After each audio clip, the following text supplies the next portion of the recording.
പരിശുദ്ധമായ നാമം വാഴ്ത്തപ്പെടുമാറാട്ടെ. സന്നിധരായിരിക്കുന്ന എല്ലാവരും ക്രിസ്തുയേശുവിന്റെ നാമത്തെ എൻ്റെ സ്നേഹവന്ദനങ്ങൾ അറിയിക്കുന്നു. ഇനി ഞാനിവിടെ നിങ്ങളുമായി പങ്കുവയ്ക്കാൻ ആഗ്രഹിക്കുന്ന ഒരു ചെറിയ സന്ദേശമാണ്. അതിന് ആധാരമായിട്ട് ഒരു വാക്യം വായിക്കുന്നു. 1 കൊരിന്ത്യർ ലേഖനം 13-ാം അധ്യായം 13-ാം വാക്യം. ആകയാൽ വിശ്വാസം, പ്രത്യാശ, സ്നേഹം ഈ മൂന്നും നിലനിൽക്കുന്നു. ഇവയിൽ വലിയതോ സ്നേഹം തന്നെ.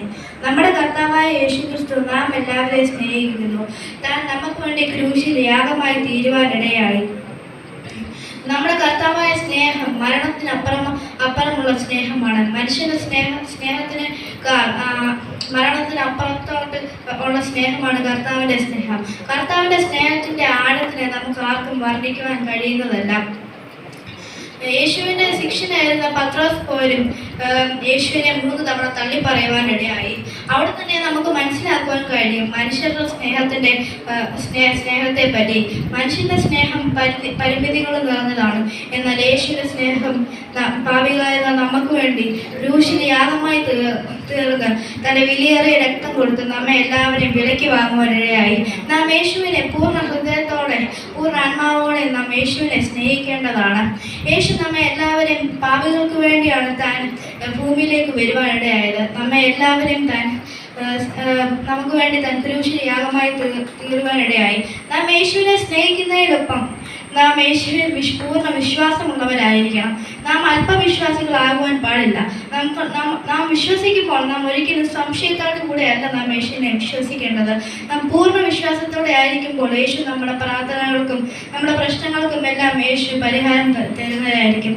ഒരിക്കൽ പത്രോസും ശിഷ്യന്മാരും ഗലീല കടലിൽ കൂടെ പോകുമ്പോൾ ആരോ ഒരാൾ കടലിന്റെ നടുവിൽ കൂടെ വരുന്നത് കണ്ടു. അപ്പോൾ അവർ ഭയന്നുപോയി. അപ്പോൾ യേശു പറഞ്ഞു, ഞാനാകുന്നു എന്ന് പറഞ്ഞു. അപ്പോൾ പത്രോസ് പറഞ്ഞു, നീ ജീവനുള്ള ദൈവമാകുന്നുവെങ്കിൽ എന്നെ ഈ കടലിന്റെ മുകളിൽ കൂടെ നടക്കുവാൻ കൽപ്പിക്കുക എന്ന് പറഞ്ഞു. അപ്പോൾ പത്രോസ് വിശ്വാസത്തോടു കൂടെ നടക്കുവാനിടയായി. എന്നാൽ താൻ യേശുവിന്റെ അടുക്കൽ എത്താറായപ്പോൾ തന്റെ ശ്രദ്ധ അല്പം കുറയുവാനിടയായി. തന്റെ ശ്രദ്ധ കാറ്റിലേക്കും കടലിലേക്കും തിരമാലകളിലേക്കൊക്കെ പോകുവാനിടയായി. അപ്പോൾ പത്രോസ് മുങ്ങുവാനിടയായി. എന്നിട്ട് യേശു അവനെ കൈപിടിച്ച് ഉയർത്തി പറഞ്ഞു, അല്പവിശ്വാസി, നീ എന്തിനു നിന്റെ വിശ്വാസം കൈവിട്ടു എന്ന് പറയുവാനിടയായി. നാം ഒരിക്കലും പത്രോസിനെ പോലെ യേശുവിൽ അല്പവിശ്വാസം വെക്കുവാൻ പാടില്ല. നാം എപ്പോഴും പൂർണ്ണമായി യേശുവിൽ വിശ്വസിക്കുമ്പോൾ മാത്രമേ നമ്മുടെ പ്രശ്നങ്ങൾക്കെല്ലാം യേശു പരിഹാരം തരും.